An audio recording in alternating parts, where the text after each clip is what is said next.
sans utiliser de calculatrice. Donner le signe de 2 racine de 11 moins 3 racine de 7. On voit qu'il s'agit de la comparaison de deux nombres. Or, pour comparer ces nombres, on va procéder par encadrement. On sait que 3 au carré qui est 9, plus petit que 11, plus petit que 4 au carré qui est 16. On passe dans la racine à gauche et à droite. Ce qui implique que 3 plus petit que racine de 11, plus petit que 4. En multipliant toute l'équation par 2, on obtient que 6 plus petit que 2 racine de 11, plus petit que 8. On a déjà la première partie de notre équation. On va aussi essayer de trouver un encadrement de moins 3 racine de 7. On sait que 2 au carré qui est égal à 4, plus petit que 7, plus petit que 3 au carré qui est égal à 9. Ceci implique que 3 plus petit que racine de 7, plus petit que 4. En multipliant à gauche et à droite par le 3, on obtient que 9 plus petit que 3 racine de 7, plus petit que 12. En multipliant toute l'équation par moins 1, on obtient que moins 12 plus petit que moins 3 racine de 7, plus petit que moins 9. Car on a vu encore que lorsqu'on multiplie une équation par un nombre négatif, les inégalités changent. C'est pour ça que le moins 12 est revenu au début et le moins 9 tout à la fin. On a donc les deux équations suivantes. 6 plus petit que 2 racine de 11, plus petit que 8. Et moins 12 plus petit que moins 3 racine de 7, plus petit que moins 9. En mathématiques, il n'existe pas de règle permettant de faire la différence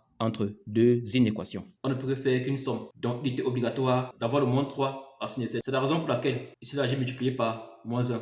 En sommant les deux équations, on obtient donc 6 moins 12 plus petit que 2 racine de 11 moins 3 racine de 7 plus petit que 8 moins 9. Ce qui implique que moins 6 plus petit que 2 racine de 11 moins 3 racine de 7 plus petit que moins 1. Donc notre équation est encadrée par deux nombres négatifs. Donc elle est négative. Petit 2. Sans utiliser de calculatrice, ranger dans l'ordre croissant les nombres racine de 17, racine de 19, 2 racines de 5 et 3 racines de 2. Ici, il s'agit toujours de comparer plusieurs nombres. En ces mathématiques, pour comparer plusieurs nombres positifs, on peut comparer leurs carrés. Car le sens du classement des carrés est le même que le sens du classement des nombres sans le carré. Racine de 17 au carré est égal à 17. Racine de 19 au carré est égal à 19. 2 racines de 5 au carré est égal à 4 fois 5 qui est égal à 20. Et enfin, 3 racines de 2 au carré est égal à 9 fois 2 qui est égal à 18. Donc, 17 plus petit que 18, plus petit que 19, plus petit que 20. Et en vertu d'une propriété mathématique, on peut affirmer que racine de 17 qui est la racine de 17 plus petit que 3 racines de 2 car 18 est le carré de 3 racines de 2 plus petit que racine de 19 car 19 est le carré de racine de 19 plus petit que 2 racines de 5 car 20 est le carré de 2 racines de 5 car on a dit au début que le sens des inégalités des carrés est équivaut au sens des inégalités des nombres sans le carré. Ok, tout ce qu'il fallait faire, posez vos questions en commentaire, partagez, likez